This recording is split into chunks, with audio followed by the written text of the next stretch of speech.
Good morning, everybody, and welcome to the Writers' Panel. I need to thank our presenting sponsor, AUG Australia, and Cox Communications for sponsoring the panel. And without further ado, let's welcome Eric Warren Singer from American Hustle. John Ridley, 12 Years a Slave. Jeff Pope, Philomena. Bob Nelson, Nebraska. Craig Borton, Dallas Buyers Club. And please welcome your moderator, Ann Thompson. She's the editor-in-chief, Thompson on Hollywood at IndieWire. And she also has a new book that comes out March 4th, the $11 billion year. Thanks. Yep.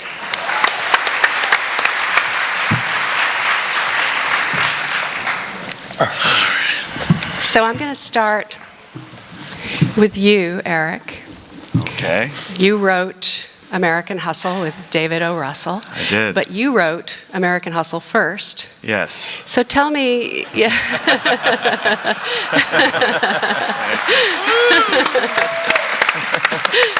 I would like to know, every movie has a scene that's sort of the money scene, the scene that everybody remembers, that everybody talks about. What was the one that you wrote that's in the final movie, and what is the difference that you think is like the pivotal scene, and the difference between what you wrote and how it turned out in the end? Well, I think that there are a lot of scenes. No one sees the world like David O. Russell. So whenever something is put through his lens, put through his mixer, it always takes on its own shape. There was a scene that I guess has a certain sentimental value to me because it was literally the first scene I ever wrote for the movie, which was the microwave scene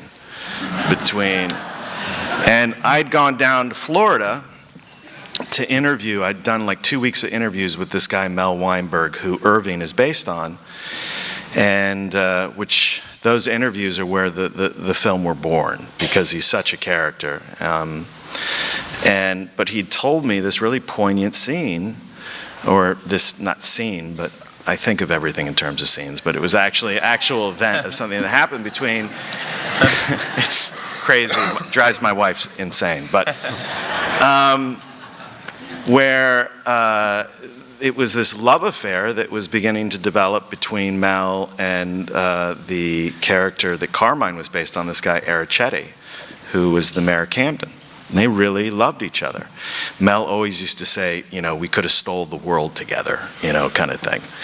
But as a gesture of that love, this guy Arrichetti got Mel a microwave oven to say, hey, I love you, this is, and I just thought that was the funniest thing, that, that's the way that that a wise guy like him, would show his affection, by getting Mel a microwave oven. And so that's, on the plane ride home, I wrote that scene, and then David kind of took it and paid it off in this wonderful way with Jennifer's character, where it became like the nuclear oven or the science oven. And mine was nuclear. I think he changed it to science. So I think that's how the collaboration worked to a certain degree, where I would kind of lay down these scenes and then David would kind of just expand on them. But for me, that was a really important and sentimental scene because it was where it all began for me. It's where I started to find the voices, and I first kind of connect, and I kind of smiled to myself on the plane ride home saying, this is going to be fun. I'm going to enjoy writing this. So that's one of them. So was Jennifer Lawrence written as an older character? That's been an issue a little bit in her casting. Was she written as a what? An older character. I never put an age on her in the movie at all. I just, it was Irving's wife. I never sort of attributed any sort of age to her. She was going to be what she was going to be. And typically, I don't think of actors when I write a movie. I don't like to do that because it kind of messes up their voices in my head. So, yeah, no. Okay. Okay. So John, for 12 Years a Slave, you ended up writing that first, developing it first, and then found the memoir. Talk about the difference between what you started with and how you came to work with the memoir. Well, the difference is originally we had sat down and said we want to explore and excavate this area of American history. And initially that sounds like a great idea, but for me, one of the things I learned just very early on in doing the research was how little I knew about that era, about slavery, about this institution, how it came to America, why it was different in America from slavery that existed elsewhere in the world. So just in the beginning, I realized I need an education. I need to learn. I need to learn about the geography. I need to learn about the circumstances, the law, and all those things. And in that process, then going back and forth with the director and saying, look, here's an idea, here's a thought. But neither of us really landed on anything that felt right, that felt like its own singular story. And ironically, his wife, who's an historian, found this memoir that neither of us knew anything about. And it was in finding Solomon Northup's memoir, his words, his work, his life, how he maintained himself, and how he did it with so little bitterness, and so little hatred. That was very, very powerful. So it was, a little bit in two parts. The first part was maybe just a year of going back and forth, and then the second part was just distilling this memoir. But the difference being thinking you have an understanding of a story, of a circumstance, learning about the reality of the situation, and then finding someone who can be a partner and guide you and lead you and speak you through something that you have no concept of. Right. What would be the key scene for you if you were to answer that first question? When you say a key for me personally, or key in the film? Because I think film. there's a filmic scene that's really key, and I think there's one for me that go I ahead wrote and that do was both. very, well, I don't want to take everybody's time. We got some very special people down the road. Look, I'll say this, and I think for those who've seen the film, I mean, the key scene in the film, the penultimate scene, of course, is the soap scene. And if you've seen the film, you know what the soap scene is. And it's key in the way, Sean Bobbitt, the DP, put it together. It's key in the way that Lupita performs it, as well as with, Chiwetel and Michael Fassbender. It's everything that the film builds to. For me personally, as a writer, I would say the key scene is the Mistress Shaw scene with Alfre Woodard. It is that scene began just as a line in Solomon's memoir. It was just a line, but I think what he was talking about to me just stood out. This character, the fact that you have a woman of color who's in an open relationship, not a woodshed relationship, an open relationship with her slave owner. The fact that it is a little surreal and calm. It's a light scene in a film that is fairly heavy in many parts, and it's a real dance with these characters. It's 2.5 pages. It's its own little play. And it was one thing to sit and write it and to try to channel this dialogue and this elevated nature. It's another thing to see Alfre Woodard and Chiwetel and Lupita sit and perform this little play and do it with such dexterity and do it with such emotion and humor, and then talk about a faith and being able to see a future that most people at that time period can't see. That to me was really, really powerful. That, for me personally as a writer, that's my favorite scene. So Jeff, you were working with actor, writer, producer Steve Coogan, who developed this with you, Philomena, based on a memoir also. So talk about what your key scene was and how you worked together on it. Well, I know that Steve would want me to say that I did most of the work and he did very, very little. But with that out of the way. like John, I'm going to grab 2 moments. There was a scene at the end of the film where Steve's character Martin confronts the, as it were, the nemesis, the nun who had kept apart Anthony and Philomena throughout their journey. And it was a difficult scene to get right tonally, because she's elderly, she's infirm, she's seated, and in comes this guy in his 40s to confront her. We knew the scene was really important because I think the audience needs an outlet. They need to feel the anger, they need to feel that Hildegard, the elderly nun, being challenged for what happened. And yet, he mustn't come across as a bully.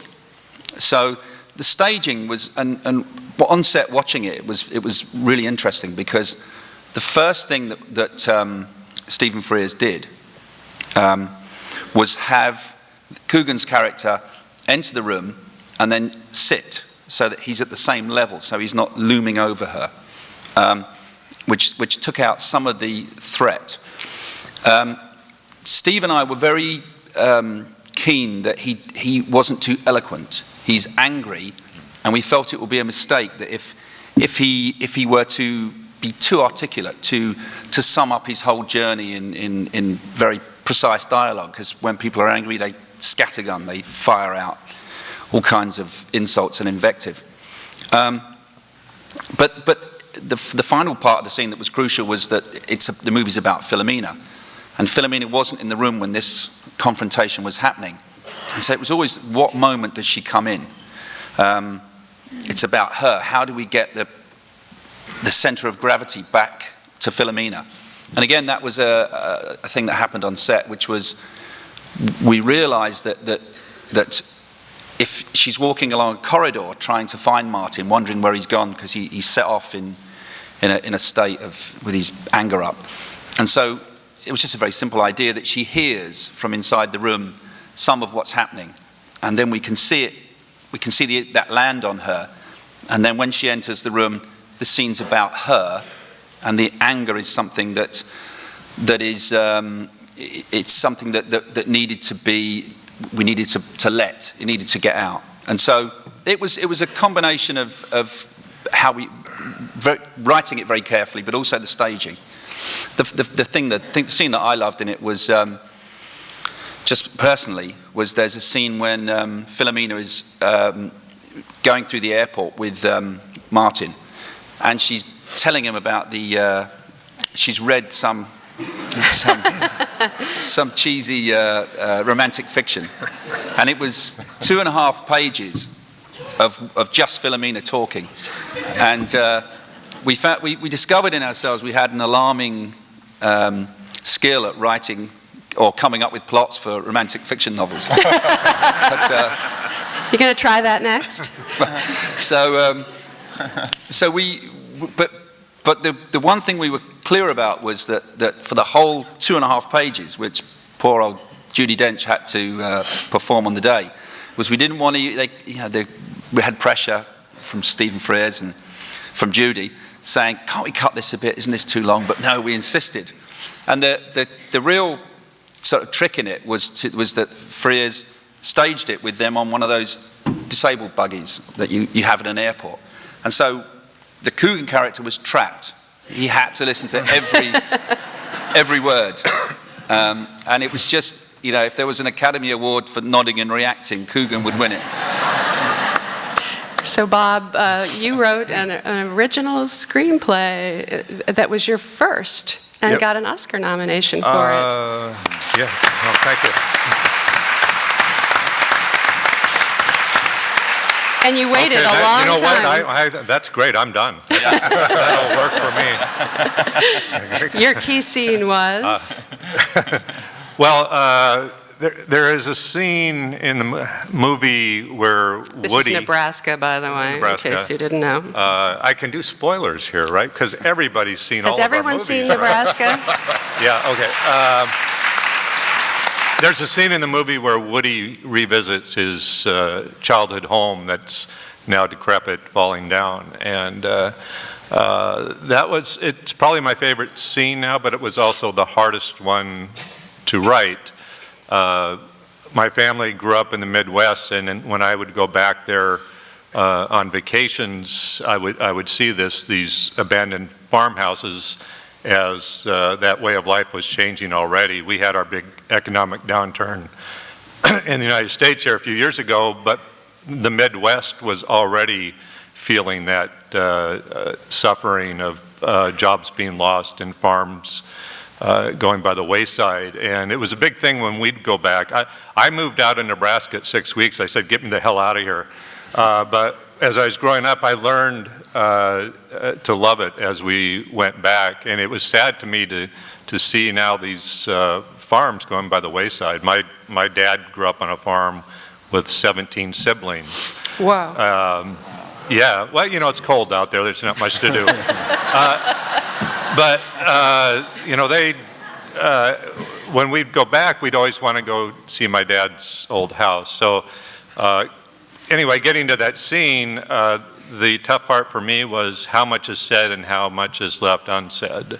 And when I first wrote it, there was a lot of dialogue, and Kate especially was still kind of on her little tirade about things, and the brothers were talking more. And each time I wrote it, I cut it down a little bit.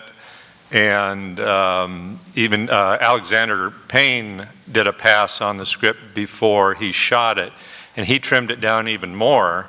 But even if you look at the shooting script and then the final product, in editing they cut it down even further, which was the right way to go. To me, it's relying on these actors to show you the story.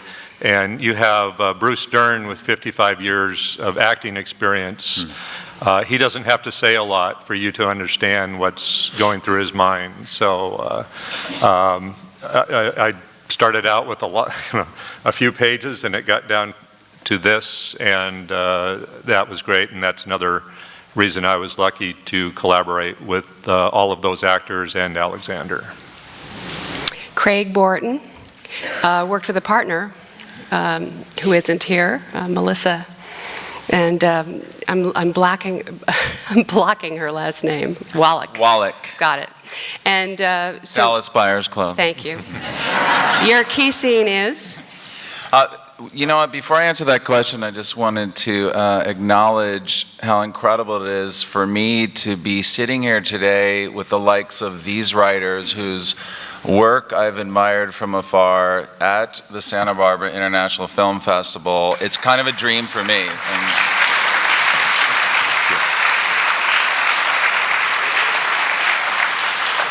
And Ann Thompson. Thank you. Your key scene for Dallas Buyers Club, what would it be? Key as in my favorite, or? The one that sort of anchors the movie, like the most important Sure. one.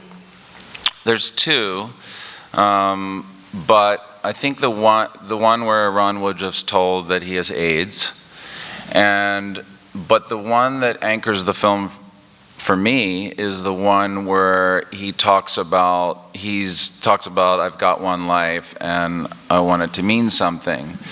And that really, I think, speaks to Ron Woodruff, because at that point I think he has gone through transformative change and is reflecting back on the life he lived and knowing that there's not much more left.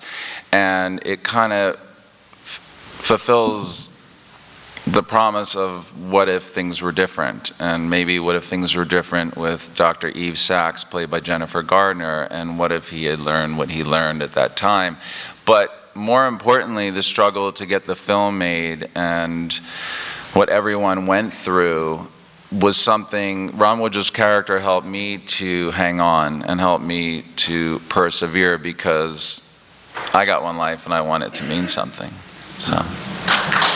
Thank you.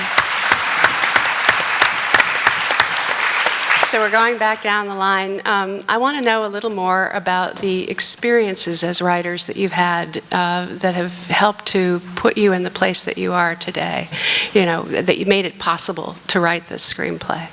So Eric, you've been a Hollywood screenwriter for a long time, a lot of unproduced scripts. Sure. Talk about that experience and how it made American Hustle possible. Well, you know, I think that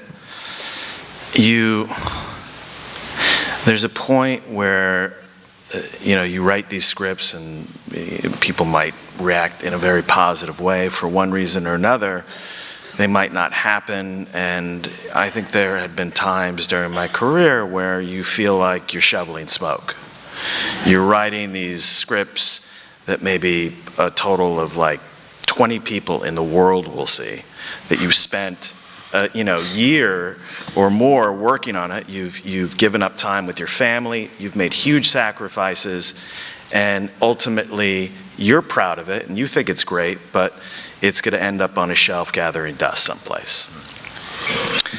And I think in a way that's to a certain degree what separates a screenwriter from a novelist or from a writer or a playwright, where at least as a novelist you can kick it out the door and it's going to do what it's going to do, and it's either going to have a life or it's not, but it's going to live or die on its own merits. So I think that part of it is stamina and hanging in there. I think in the case of something like American Hustle, I'd always heard about this term, lightning in a bottle. You catch lightning in a bottle, where all the stars align and everything clicks and it just happens. And I never believed in it. I thought that that was a fantasy, but it's not. Every once in a while, you catch lightning in a bottle and everything clicks and it happens really fast and boom, you're making a movie. So, I love what I do. I don't know how to do anything else. I really don't. But there is part of the game, if you want to have a long career, I feel like, is stamina, hanging in there, being grateful that you get paid to do what you love to do, and that eventually it's an odds game. Some of these things are going to click and it's going to happen. But stamina is a big component of it, were you paid to write it, or did you write it on your own? American Hustle? Well, it was funny. I had sold another movie to Columbia, and it was a movie that 3 months into researching it, there had been a number of movies that were in the same genre that had come out and had all tanked at the box office. And so this is a case of exactly what I'm talking about. I knew I could have written the best version of this movie imaginable, and they were never going to make it. And I didn't want to do that. So I went to Matt Tolmack, who was running the studio at the time, and I said to him, look, you and I both know, you bought this, you paid me my start, you're never going to make it, let's switch it out for something different. Now, originals are hard to do. Well, yeah, I mean, I've only done originals for the most part, but the irony is that had I gone out on a pitch trying to sell American Hustle, no one would have bought it. And so he's like, singer, I paid you your money, go do what you're going to do. And you kind of pulled a Charlie Kaufman. I've done it twice now at Columbia. That's my record. Both movies that have gotten made at Columbia, I switched out with other movies. So I don't know. But now, when you handed it in, did the studio go, wow, this is fabulous? Yeah, when I handed it in, it was like a bomb went off. And so that was, I've experienced that twice in my career, and it's really great because immediately there was a lot of love and support for the movie in the community, and that's what it takes with a movie like this, because Columbia, as much as they want to make it, there are other forces that are, stacked against you in them actually making it. And so it takes a lot of love and support, not only at a studio, but just in the community in general, to push movies, all of our movies, right down this line here, to push these movies through, because, especially now, there's been a massive contraction in this business. And what especially studios are looking for, are IP, that's intellectual property. Intellectual property, big franchises, all of these things. So it's really hard. It's gotten much harder to thread this needle of telling unique, original, stories and pushing those movies through the studio system. But in a way, the fact that you had an established track record and the studios all knew your work made that possible. It did, because they could have. A rookie couldn't have done that in that case. Who knows? I don't. You never know. I mean, they trusted me, and they said, "Go do what you're going to do," and it paid off. So how did David O. Russell become involved?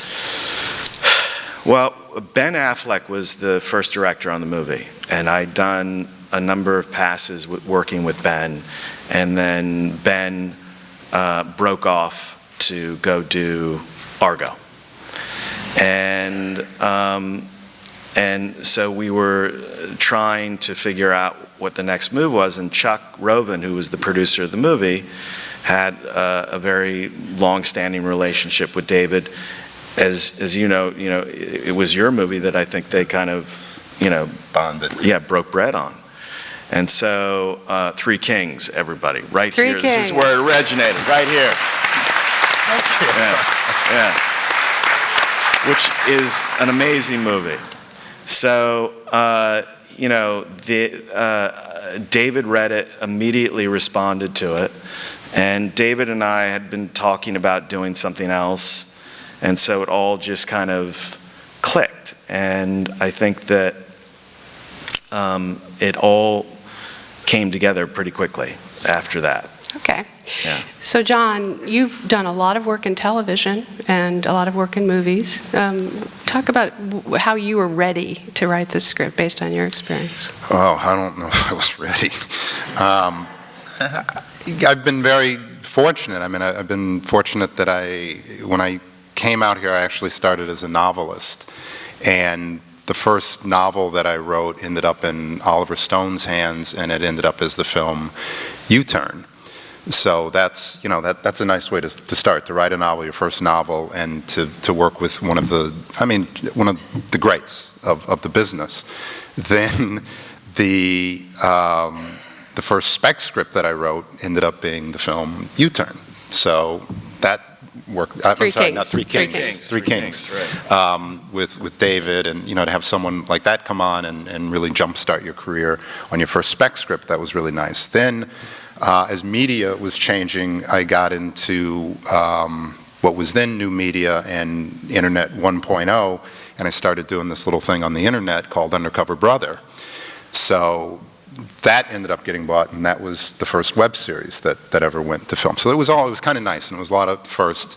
But I think I ended up in a place similar to what you were talking about, was where it ended up doing a lot of studio work and working on films that you were getting paid nicely for but weren't going anywhere. And I started doing that for a few years and was doing some television, I don't want to say on the side, but working with people like John Wells, who was doing ER at the time, who was a phenomenal, just a really smart individual, understood television, understood production phenomenally well. And I was getting a lot of tutelage under him. But I was getting to a point where I just felt like, you're making some money and it's good money, but I didn't feel necessarily satisfied. And there was a downturn in the economy, and as you were saying, things were contracting, and I think everybody was questioning, what do you do and where are you going and what do you want to do next? And I really got to a point where I felt like to do the things that I really wanted to do, it couldn't be about a paycheck anymore. If you were chasing that paycheck, there was always that opportunity for somebody else to come in and say, well, we don't like it, or we're going to pull the plug on it, or what have you. So I really started looking at projects where I felt like maybe the money wasn't there, but there was something else for me. I don't know, I just got to an age where I had kids, and you become introspective. You just look at yourself, and what are you doing, and what are you leaving behind? I think all those films are great, U-Turn, Three Kings, and Undercover Brother, but they were, you're young, and you're crazy, and it's more emotive than necessarily thoughtful. So I was going through this period, and I got very fortunate because I started meeting some people who wanted to do things, but maybe the upfront money wasn't there, and that's when I did Red Tails with George Lucas, which to sit and to talk to Tuskegee Airmen, that's pretty special. And that got me very ready for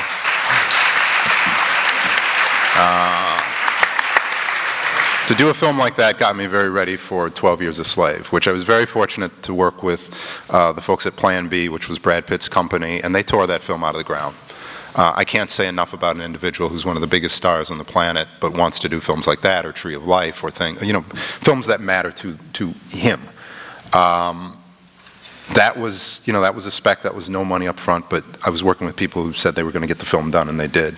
And then the third film that's coming out in May, All Is By My Side, about Jimi Hendrix, which was You directed. And I wrote and directed, but that, thank you. Yeah.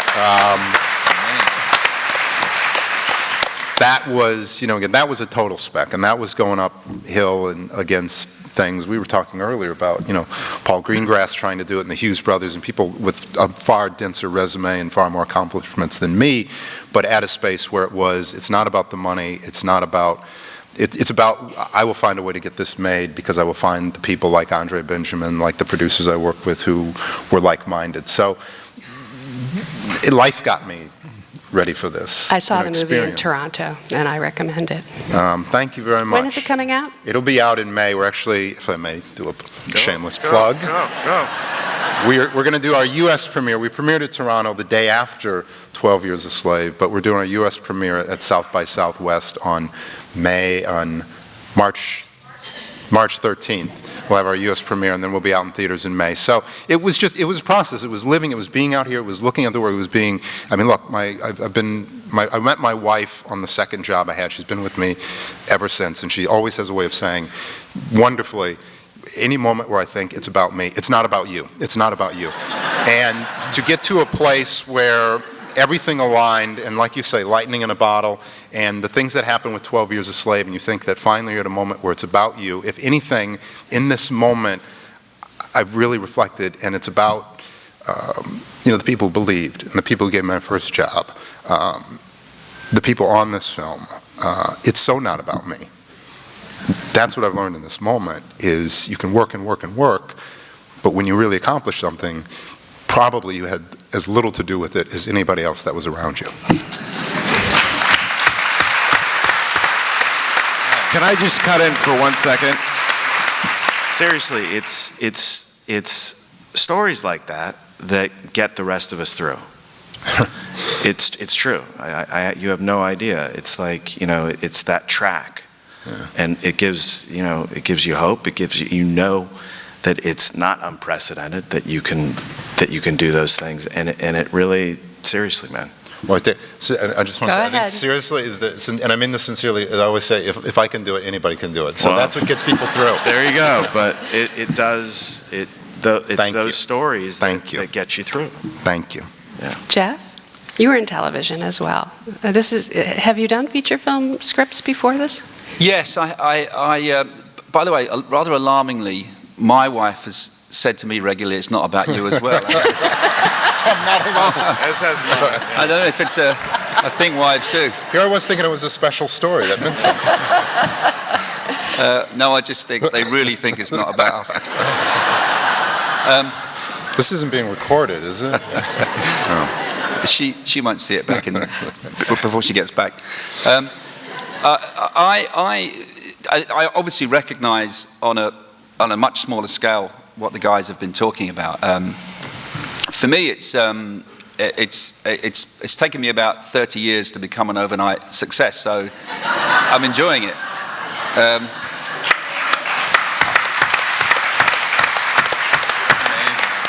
I think all the guys up here would say the same thing. John alluded to it, which is that success is not what it brings you is choice. It's the ability to work on things that you want to work on and stories that you want to tell. And I'm not going to. Bob was telling me some really interesting stuff backstage as well, which is since his success with Nebraska. So it's about choice. It's honestly not about money. Although I'm sure we all look at the figure on the check. But it's not about money, it's about the opportunity and the choice that you get. I was going to just talk slightly differently about where I'm coming from, in that I've tended throughout my career in television in the UK and in movies mostly, I mean, Philomena was a low-budget, well, it was financed by Pathé, which is a French company, but it was the British version of, the British wing of Pathé. So it was a relatively low-budget British film, which gathered momentum in an extraordinary way and was taken on by Harvey Weinstein and has sort of connected, which is thrillingly with audiences in the US. But I've tended to concentrate on stories, true stories, which is reflecting actual events such as 12 Years a Slave and Philomena.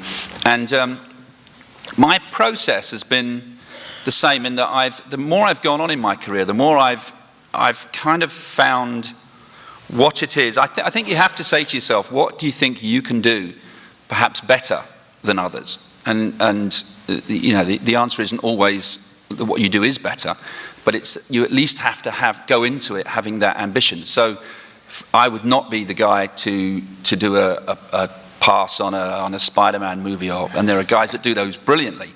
It wouldn't be me.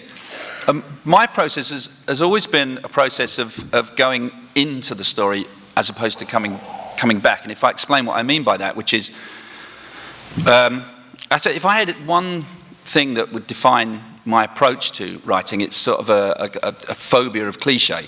And I think if you're dealing in true stories and actual events, then within the DNA of those stories is something unique by definition.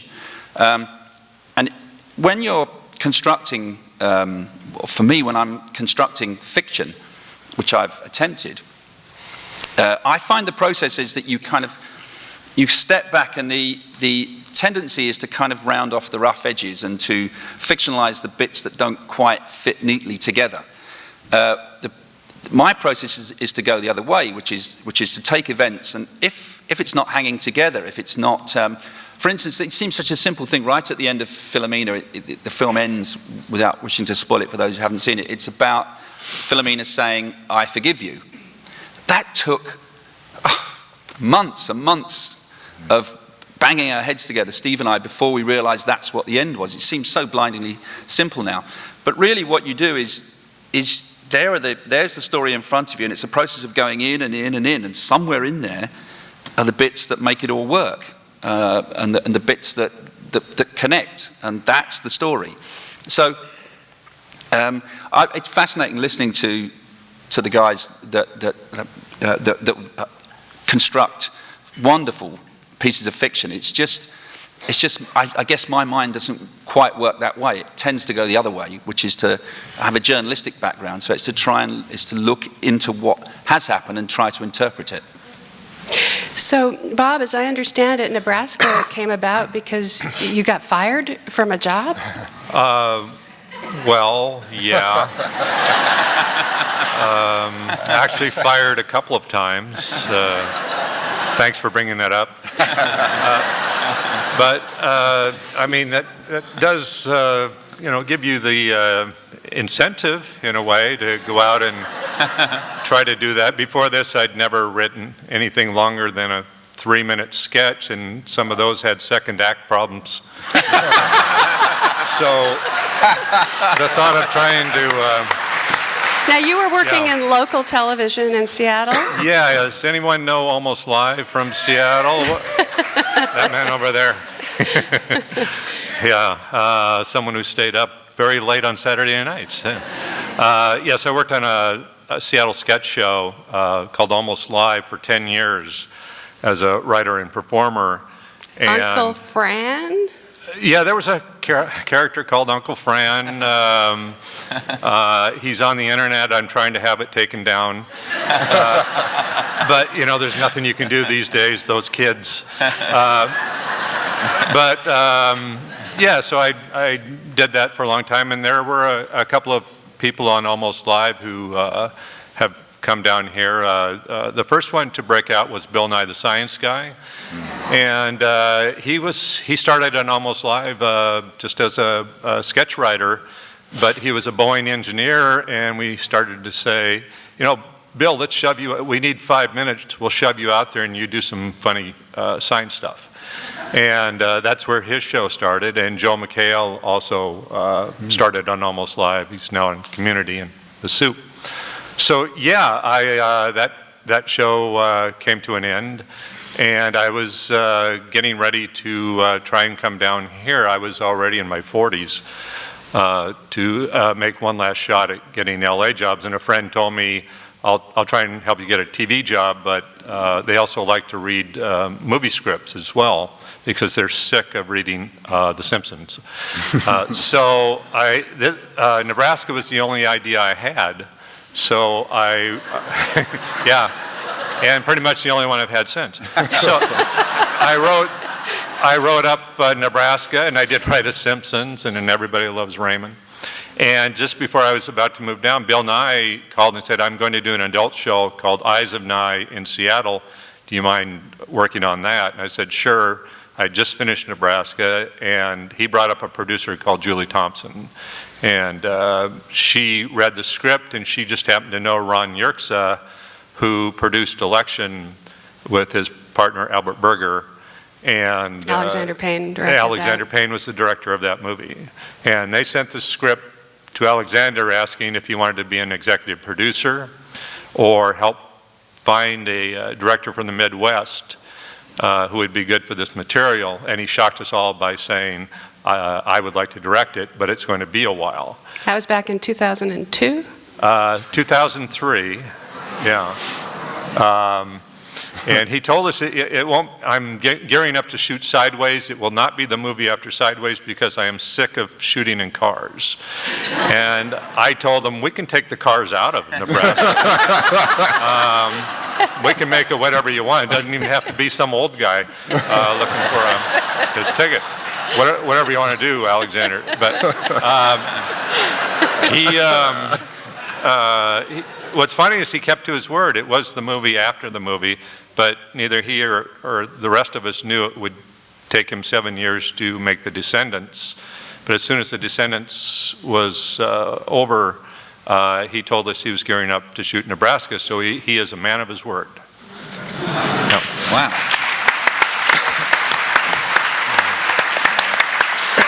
Now, Craig has a very long story about how Dallas Buyers Club got made. So tell it, Craig. You started this off at the very beginning. Do you have a minute? I'm also a 20-year overnight success. So thank God I started writing this when I was 7. I started when I was 3. Yeah. There's always somebody who started before you. That's the problem. An ex-girlfriend of mine sent me an article in The Independent, and it was a feature on Ron Woodruff and the buyers clubs that were created by people with AIDS who were seeking out alternative medications around the world, and they created this market called the International Gray Market. And they were smuggling in drugs that doctors and hospitals in the US didn't have protocol to use. They were not FDA approved, and they were desperate for something. This is even predated AZT being available. And the feature of the article was Ron Woodruff. And he just seemed like this anarchic character to me, and I related to his story because everything I had learned about AIDS in the media was not what was reflected in the article in The Independent, and it was called Staying Alive. And his story spoke to me because I had watched my father go through similar things with cancer, and it just was very relatable, and it spoke to my heart. And I had passion for it, and so it was the first thing I wrote, and then it was the first thing I sold. So. But you tracked him down. Sorry, thank you. So then I just want to skip the 12. I want to get to now. You don't have to do all the details, No, but but- that's important. No, it's absolutely important. So I wrote him a letter, and I called a few times, and I tried to get agents on the phone, so I called them at like 7 o'clock because the assistants would leave, and sometimes they'd answer. So I did the same thing with Ron, and he picked up one night, and I was like, hey, I'm a writer, and I loved your story in The Independent, and I'd like to write a movie about your life. And so he said, be here tomorrow. And so I got in my car, and I slept in a AAA park in a tent, and got there the next day, and I spent 3 days with him, and cobbled together a little over 20 hours of interviews with him, of which the film is based upon. Wow. Okay, now you can skip back to where you were before. Where was I Which is before? getting it sold. Oh, right. But so there's then- a very long production history on the movie, but how many years? It's a 20-year history to today. And so I met Ron Woodruff in 1992. I was 7, and then and it went into production in 2012. And he died soon after. I met Ron. He passed a month after meeting him. But so he said to me. At the end of the 3 days, he said, Craig, I think there should be a movie, made about my life. And I said, so do I. Why do you? And he said, because I think people should ask questions. And then Ron turned to me and he's like, Craig, how long before you get a film made about my life? And I was like, Ron, I promise you I will make a film about your life, maybe 1 year tops. So I felt like I kind of owed it to him to see this thing through, And so I took 2 years, wrote a draft, and I was playing in a basketball league with a producer who wasn't he was just starting to become a producer. His name was Chris Moore. And I said, I just wrote my first script. Do you want to read it? And he read it. He said, I want to option this. And so I'd go to his office, and on one side of the blackboard would be Dallas Buyers Club, and then on the other side would be Good Will Hunting, because he was developing those two movies. Of course, Good Will Hunting sold thereafter and went on to become what it became, and then I had another 19-year journey. So, But basically, if we cut it a long story short, when did Melissa? I'd like to know, Melissa, how you Yes. worked with your partner. And so it went through 4 different options, and I developed it for a time with Woody Harrelson. Dennis Hopper was going to direct. We set it up at a small company called Banner Entertainment, and that was the closest we got to getting it done. And then they went back. They made 7 films, and ours was almost next, and they went bankrupt. And I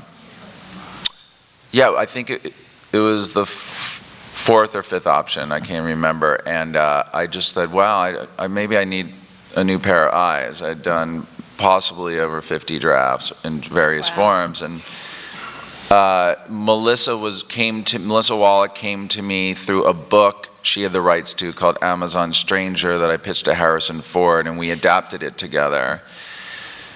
And I thought she was an incredible writer. And so I said, I have this thing. There was another producer who was going to option Dallas Buyers Club, and I said, this guy's going to pay a little bit of money. Do you want to take a look at this and possibly do it with me? And, and she read it and loved it.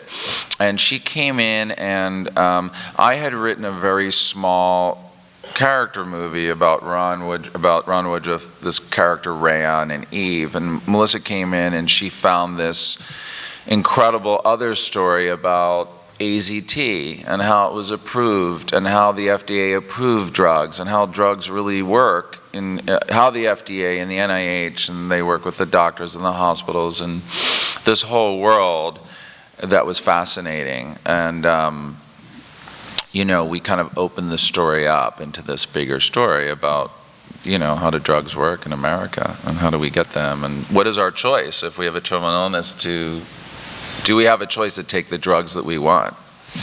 And we instilled that into the screenplay, and then we got Brad Pitt and Mark Forster, and then At Universal. And then we sold it to Universal, and they're like, we're making this film. Mark's like, this is happening. You're the only writers. We sold it for a really nice sum, and we were instantly replaced. Like immediately. before we signed the deal, and it was heartbreaking. And, they went out and got a series of really big writers and paid them a lot of money. And and then when the first draft came in from the next writer, Brad Pitt and Mark, detached, what's the word? I can't even think of the, they were like, they're like, we're no longer attached to this film. And so I think Ryan Gosling and then Craig Gillespie got involved. And they hired another writer, and then those two disappeared. And then maybe there was another writer, and the script kind of sat there, and then Robbie Brenner came to me, and she said, I think that the WGA reversion clause is coming up. It's been 7 years, and you and Melissa can get your turnaround rights. You need to sign, so we got our lawyer, and we signed our reversion clause. And when Robbie went to Universal, they were like, okay, great, you can have their script back. There's like $3.2 million against it, and that was really the budget of our movie that we were planning. And so, but Robbie got it to them, and we found the money, and then, 6 weeks before we shot, we lost all of our money. And Matthew had lost all this weight, So that sort of forced them to make the movie no matter what, and at the lowest possible budget, right? Right. I mean, everybody had passed on it 2 or 3 times, so there's no one really to go to. And we found like these guys that were just naive enough who they made millions in fertilizer in Texas, and they were like, we love it. We're like, great, let's go. It was like, okay, let's go tomorrow. Right. And really, for a $4 million movie to have wound up with all these Oscar nominations and everything else is pretty extraordinary. I mean, you're going up against the big guys. All right, now we're going to dig into the process. I'll get you the printed version. So, Eric, we do this every year. So, tell me how you write, and what is your daily process? Are you on legal pads? Or, what do you do? Cards, index cards. What do you do? Yeah, it depends on the project, and it always starts with the initial idea, but then it quickly moves into sort of, for lack of a better expression, it's about the vibe for me. It's the feeling, and so it always starts with music for me. And so I'll start to just cull through tons of music to find sort of the vibe that I feel like best fits the feeling that I'm going for, and then I'll go from music. I'll start looking.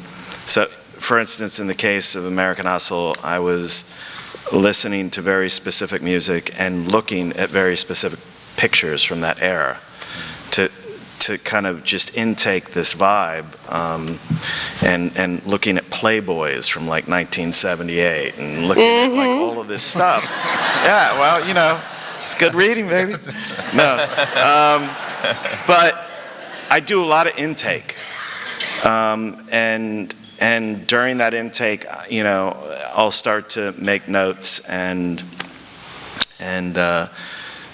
put it up on a board, as it were. And by the time I'm done with that sort of initial intake period, and this is pretty much for all the movies I've written, I have a lot of cards, or I have a lot of notes that I then start to shape into. What does the card say? Does it say microwave scene, or? It'll say anything from it'll say anything from a piece of dialogue that I thought up that I want to drive a certain scene that captures the essence of a certain scene, to a location that I want to use, to character quirks. It'll just be this constellation of ideas that are free form.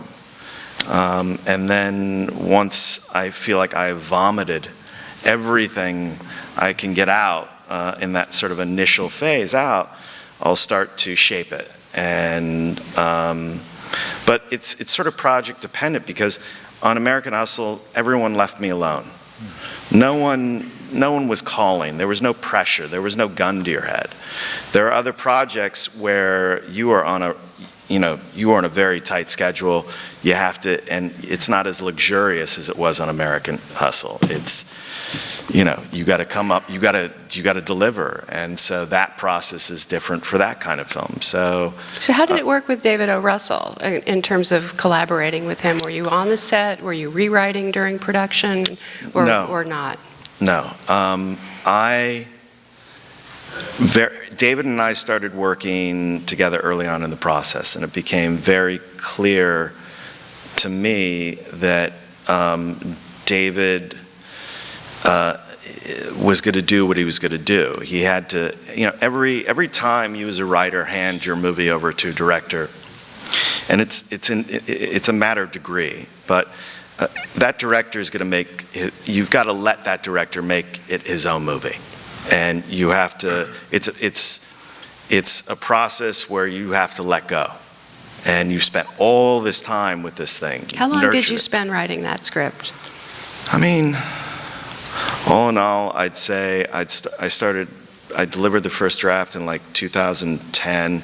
It took me about a year to get that first draft right and in. And so, and then I spent about a year and a half to 2 years with Ben.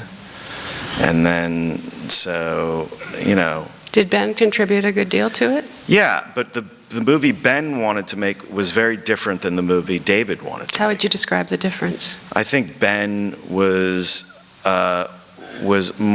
he was driven to a certain degree by the events and the significance of what did happen and what it said about the original America. Abscam scandal. The original Abscam scandal, and he wanted it to be much more. When Ben got it, it's funny how just the evolution of it. When Ben got it, it was very character-centric, so it was a character piece to a certain degree. Then Ben got it, and he wanted to make it bigger and make it about the events, and so there was this pivot from it being all character-driven to it being more event-driven and trying to squeeze more of the scandal into what was going on, as opposed to being driven by what was happening in these people's lives. So Russell took it back the other way. And then David took it, and he wanted to take it back to where it originally was. And so every director has his own vision for the movie, and what helps tremendously is that I've been a fan of David's for a long time. Artistically, I trust David, and so it makes it a lot easier to sort of hand it off, and knowing that something special is going to happen. When you saw the final film, what was your reaction? It was exhilaration. Because I guess the fear of every writer, maybe not every writer, but I was hoping that there would still be a lot of me in that movie. I was knowing you were probably afraid there wasn't. Right, because David has such a strong point of view, and he has such a strong voice, and the actors and all that. So I was elated that there was, so much of what I'd done still there.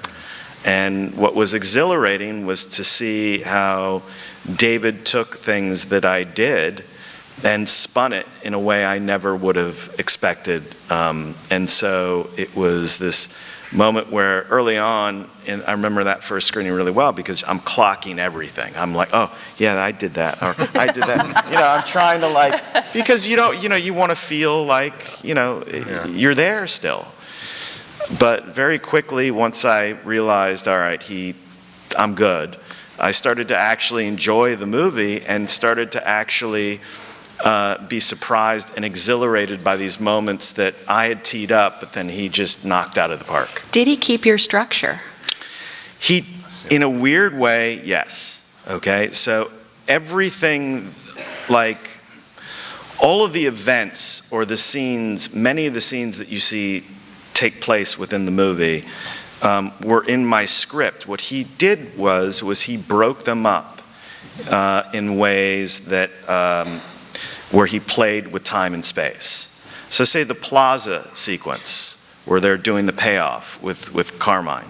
that was in my scene, but it was not broken up. It was a pivotal, scene in my movie. And so he took that and then suddenly started the movie there. Whereas in my script, it was about, a quarter of the way into the movie. And so it was things like that. And then there were things that he did that were all his, that were great.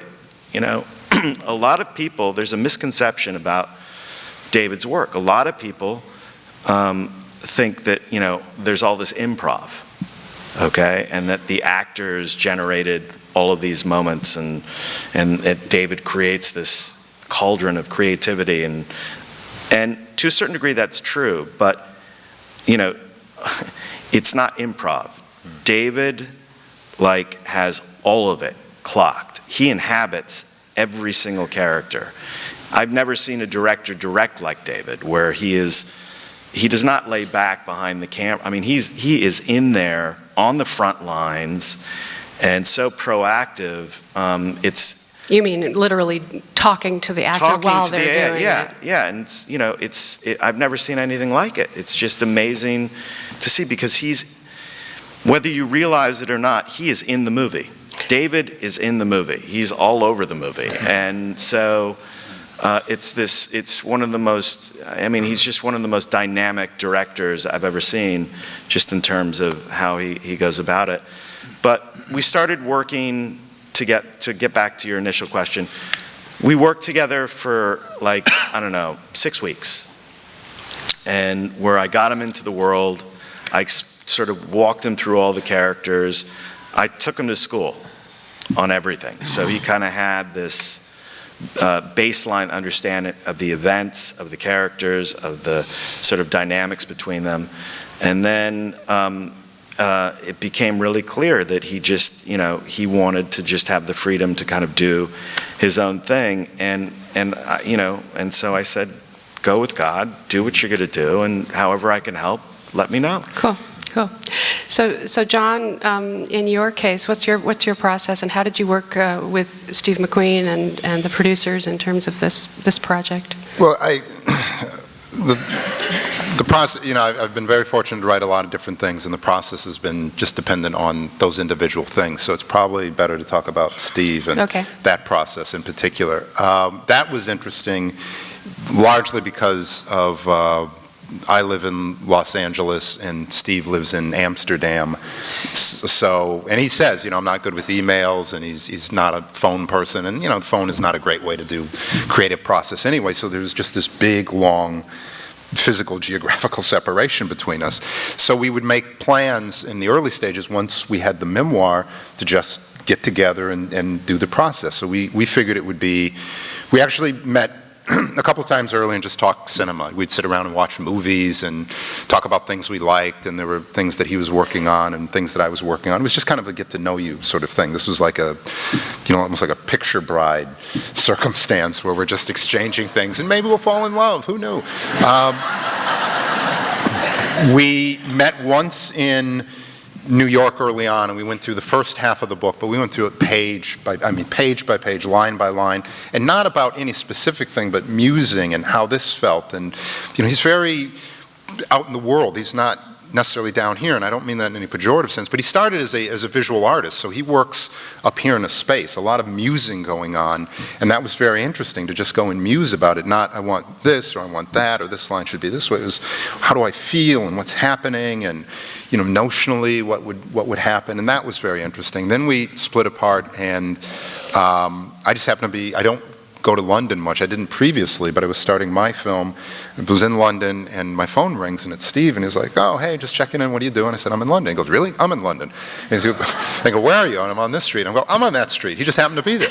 So we go off to a pub, and we sit down, and we eat and talk, and that was a chance meeting. We had a third meeting in New York, and he was starting Shame at that point, or getting near ramping it up. And it was one of the things I will say that's very fortunate. If you haven't seen Hunger, it's a phenomenal film. That's his first film. But not a lot of people saw it. It didn't get a big release. But to see it it moves you. So to be able to see that film, and be around a real filmmaker when he starts to work on his second film, Shame, that, again, not a lot of people saw, but people then became aware of him and what he was doing. And then to be there for his third film, that to me was the most helpful thing, to be in a place where somebody is still them and breaking into the world, but doing it as he would do it.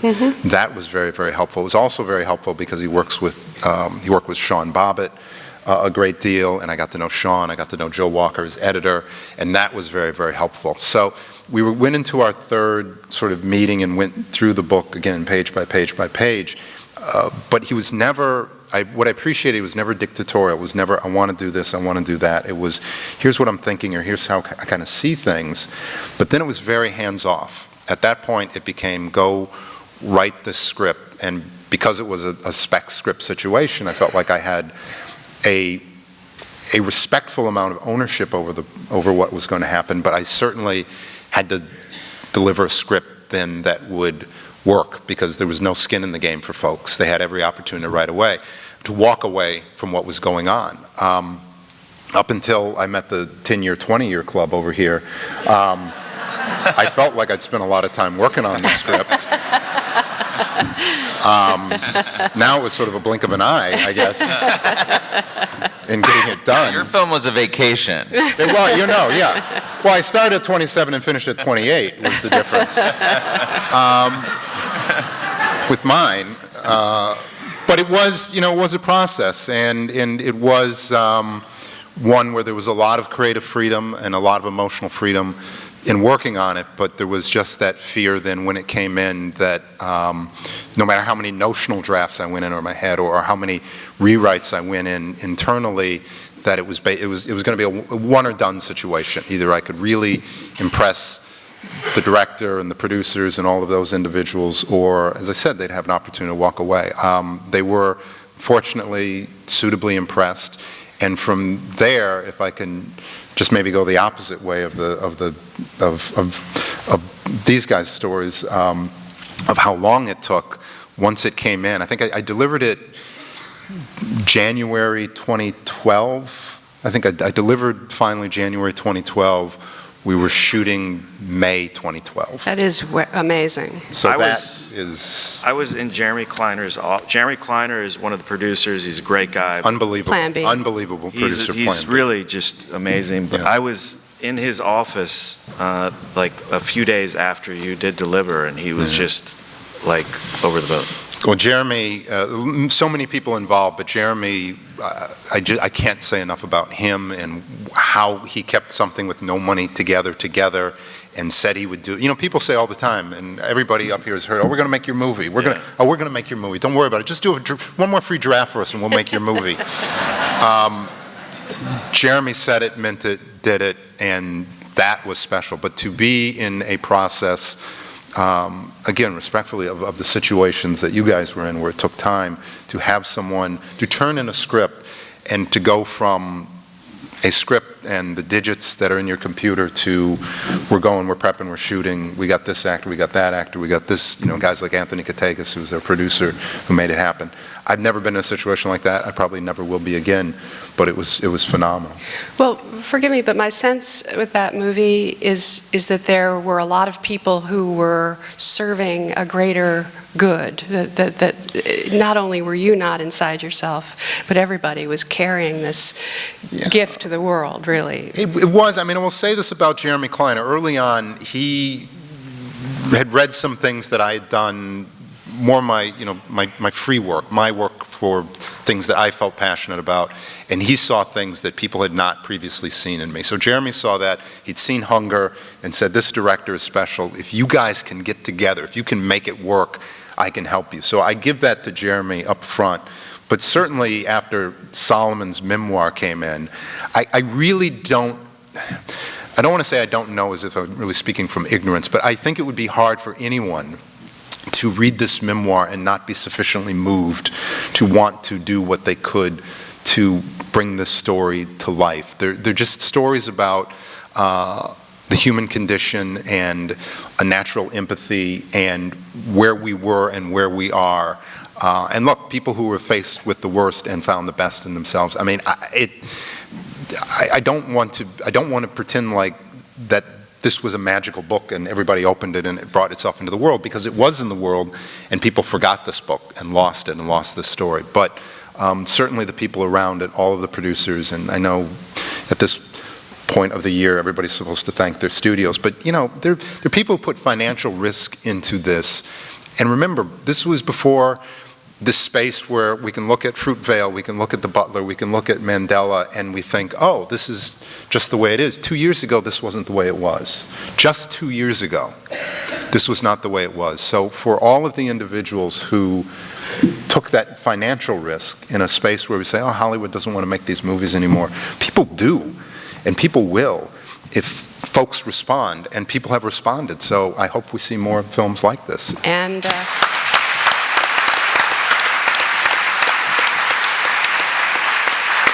And the book is a bestseller. The book, unbelievably, and this is a book that is now in public domain and you can get for free, is on the bestseller list. People are responding It's as really they good. should to Solomon's work and words. All right, Jeff, so your process, again, very, very quickly. You talked about it a little bit, really. Yeah, I just a couple of points I was going to make. It's so embarrassing. I'm sitting here thinking that Steve Coogan and I finished a draft that we were happy with and got it to Stephen Frears, and like 2.5 weeks later we were furious that we still hadn't heard back from him.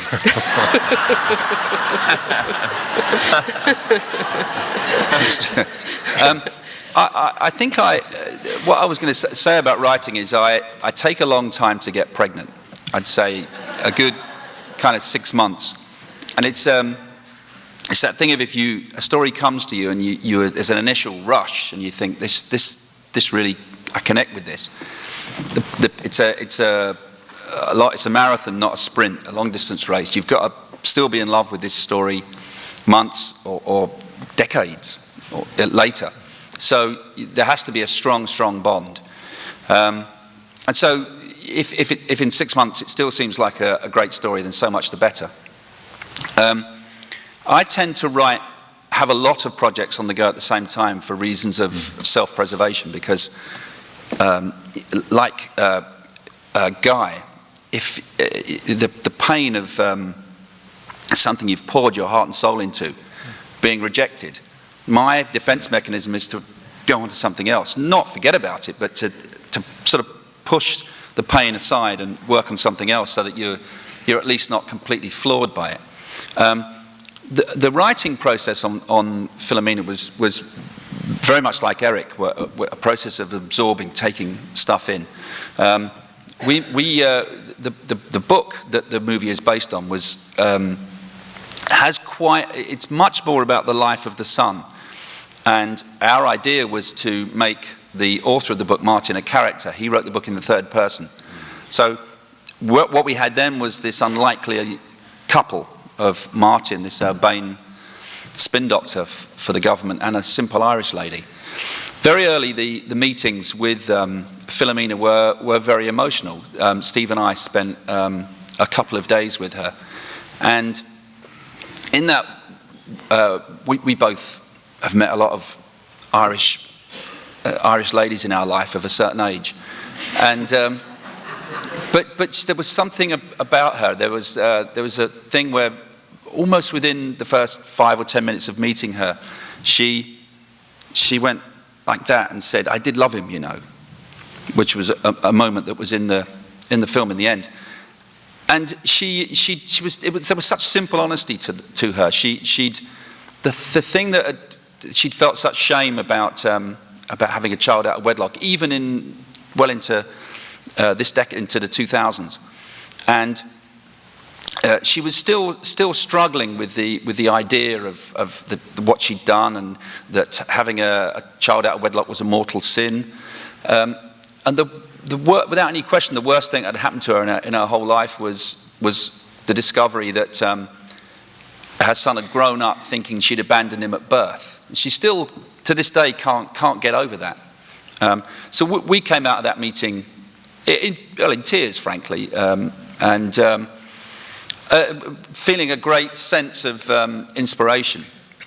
Working with Steve, work sometimes with other writers, as Guy was talking about, sometimes on my own. Working with Steve was really interesting because it worked because there was no fight for the keyboard. He allowed me to be the keyboard Nazi, and what he wanted to do was to walk and pace about. And it was like being in the room with all the characters. So he would be, because he's a great mimic as well. He has a complete other career as a comic, and he's a brilliant mimic. And so he would be Philomena, he would be Martin, he would be a nun, he would be the guy in the pub, all with the different voices. And I likened the process to me kind of being there with a big butterfly net, kind of catching these lines as they went past and quickly getting them down. And it was, initially it was month after month of structure. That was what's, because it was based on a true story. The story is obvious and yet not obvious, and so we would go back to the beginning and then work our way through. Something's not working. Back to the beginning, work our way through, and once we felt we got something that hung together, which wasn't necessarily that close to what we ended up with, then we started the fine brushstrokes of the dialogue. And having Philomena on hand was a wonderful luxury. I mean, listen to that sad story of Ron. I bet you'd have given your eye teeth to be able to, when you're well into the process thinking, what would he have said here? So we had that luxury of always going to Philomena, and that process I was talking earlier about, when you hit something, when you hit the buffer, the answer is not to come back and think how you might fictionalize to smooth it over, but go in, because there'll be something in there that's going to help you get from A to B in story terms. Excellent. And Bob, how did did you hammer it out on the computer, or? Well, my process is probably a little different than theirs and might not work for everyone. But my plan was to wait until I was 45 years old to write my first screenplay, and then try and find a director who wanted to wait another 10 years to make it. That doesn't work for everybody, but... but it worked for you. Yeah. The process, folks. Yeah. So, and then I'd heard about the incident that starts this whole movie happening in real life, that older people were showing up at sweepstakes offices, traveling across country, and it always stuck in my mind that that might make a movie someday. So when I had the chance, I just started brainstorming on it, and a lot of it, since my family is from the Midwest, I decided to set it there because I thought I don't see many movies set there. And so I started brainstorming family stories, things that happened to my father and me and the rest of the family growing up. I basically, anything that would embarrass them and possibly bring legal action was fair game. So that's where I started, and once I had that story, I just invented things around it. I mean, there are, since everybody here has seen the movie, yep, I can do the spoilers. I can. Woody is based on my dad. He was a mechanic who was a very trusting guy, and he tended to drink a lot. The scene with the air compressor is basically true. The uncles are a lot like my uncles growing up, and when a brother of mine saw the movie, he said, when you wrote that, that's not writing, that's just dictation. So, there were things like that that I borrowed. My dad was in World War II and he was shot down, so I took a lot of that thing. One thing that people really don't believe that happened is when the father loses his teeth by the railroad tracks. And my wife is here, and she gets very angry thinking about that scene because in reality, she was the one who found the teeth. and I wrote her out of the movie. And I basically told her, well, you write your own story then, from your own point of view. So that's just how ruthless you have to be in this business to get these made. So once I kind of cobbled all of this together, then I had to, because I came from a comedic background, I did try and think of the humorous incidences first, including the air compressor was actually one of the first scenes I wrote, because it's almost like a sketch. But once I had what I felt was enough humor to go on, then I had to go back and do what was the hard part for me, because I'd never written it before, was the dramatic scenes. So that took a long time, and it probably took me a full year before I had a script that I was ready to show. Well, Alexander Payne is not a bad writer himself, and you have sole writer credit okay on this. He does well. But he must have worked with you a little bit. He did. What happened is he became involved so early. By contract, I had one rewrite. So we sat down and he gave me his notes, and he added some very nice things to it. The Mount Rushmore scene was Alexander Payne's idea. He said, they're going right by there, why don't you have them stop by? And I said, that's a great idea. I'm never going to tell anybody you came up with that, but I'm putting that in the script. But he gave me some nice notes, and I did my one rewrite, and then it sat there for several years as we waited for Alexander to shoot it. And before he went to shooting, he did his own rewrite of the script as well. And again, added some very nice things, and I'm not going to tell you what those are. But there are some scenes where, as Eric was saying, when you're watching it and you're saying, oh, that's mine, that's his, that's mine. But it's a very nice feeling to have someone like that come in and elevate your script. Weren't they building Mount Rushmore when you wrote that start?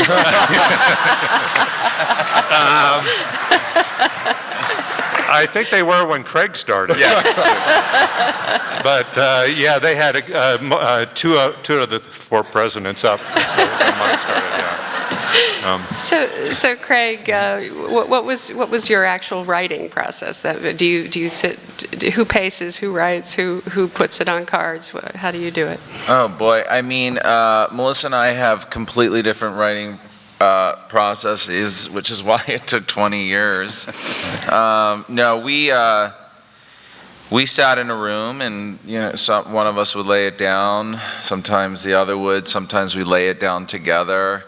But we argued a lot. I mean, it was a lot of screaming and yelling. It was a passionate project. It was literally a relationship, but there was no sex. Which is why I think it became very stressful, because you're in this really, ultimately, spending large amounts of time, with another human being who's a woman, and it's a very passionate process, and it's frustrating, and it was a really difficult film, and. But for me personally, I will, similar to Eric, I will listen to a lot of music, and I will have possibly, if I'm lucky, a line of dialogue and be trying to build to that line or a specific moment that will define the scene.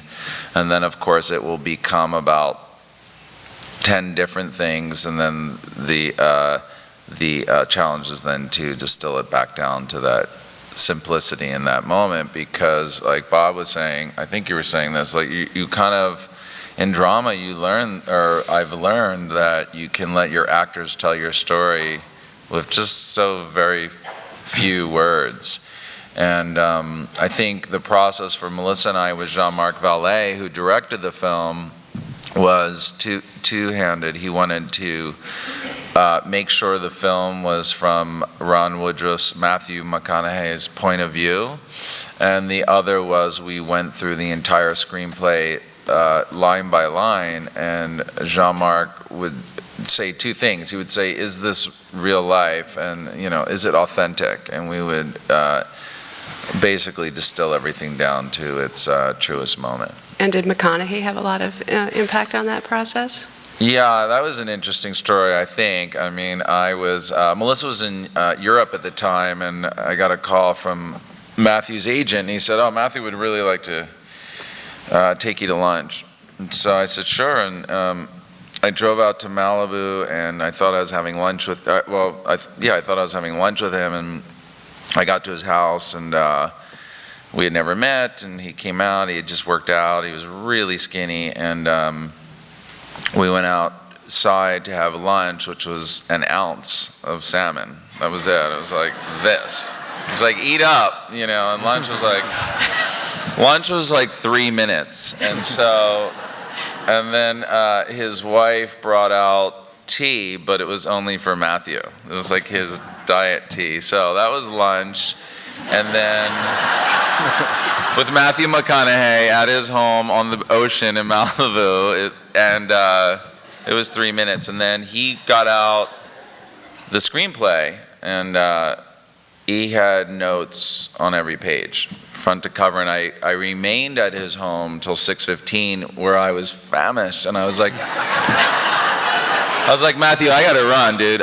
Let's pick this up, And but really, he had notes on every page, and we went through the screenplay from front to back, and he had questions about AIDS and AZT and Ron Woodruff and just everything. And so it was a great day because I had worked with other actors and met other actors for Dallas Buyers Club, and when I left his house, and we had just lost our financing, so I was like, hey, because I said, hey man, you might want to hold up on the wake because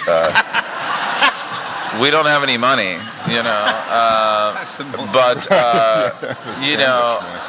and it's funny, but I give all credit to Matthew because he looked at me and he goes, hey, he said, Craig, we're going to get her done, and I was driving, I remember the day because I was driving on the PCH and the sun was setting, and I just thought to myself, he's just not an actor right now, he's a filmmaker, and I think that he is committed to getting it done, and he will, and he did.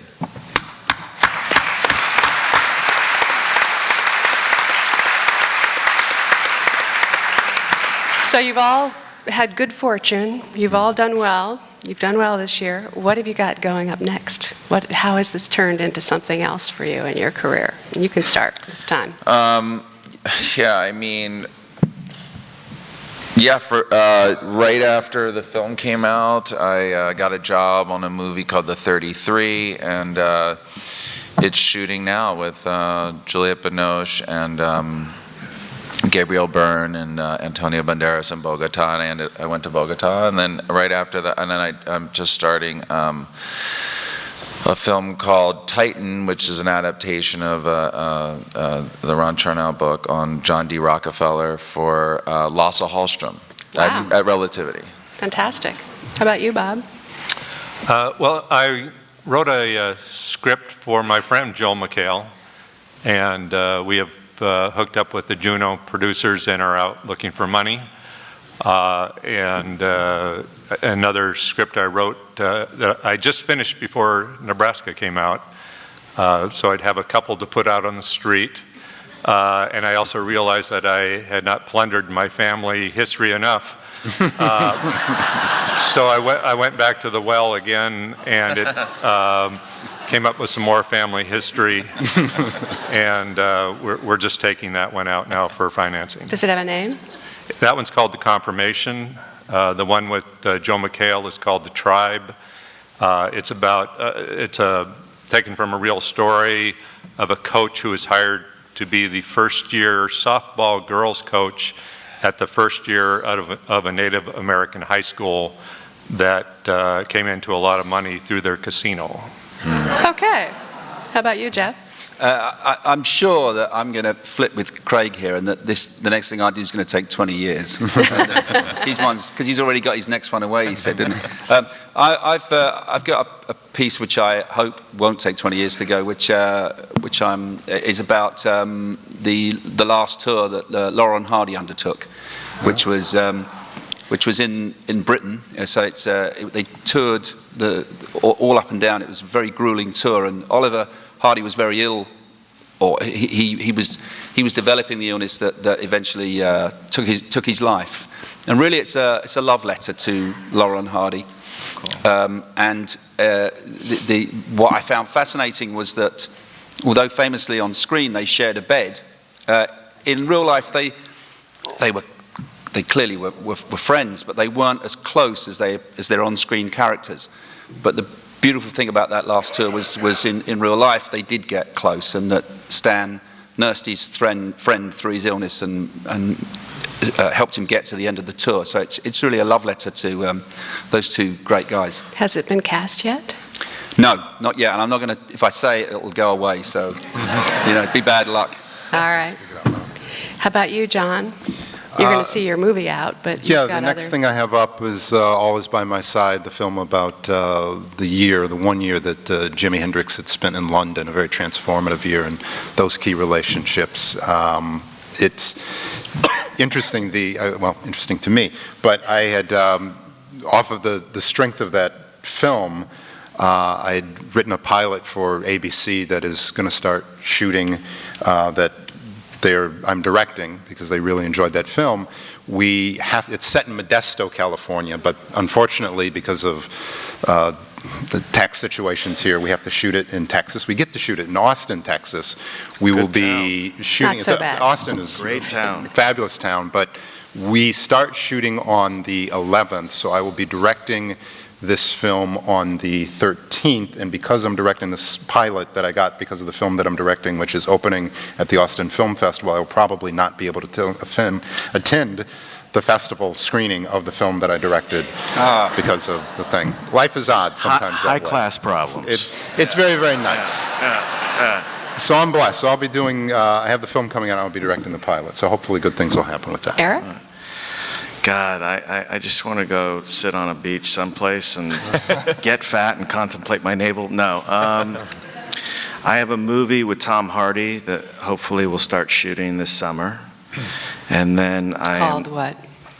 We don't know yet. We don't know what it's called yet. We're gonna figure it out.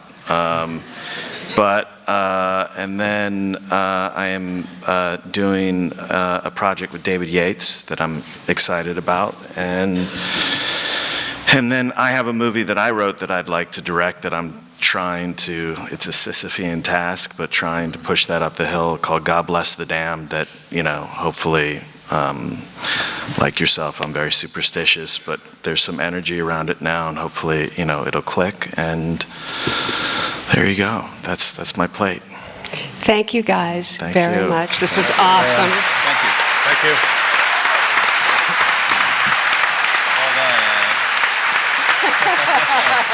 I knew I was in good shape. You guys all had such great stories. Thank you. Thank you for the kind words.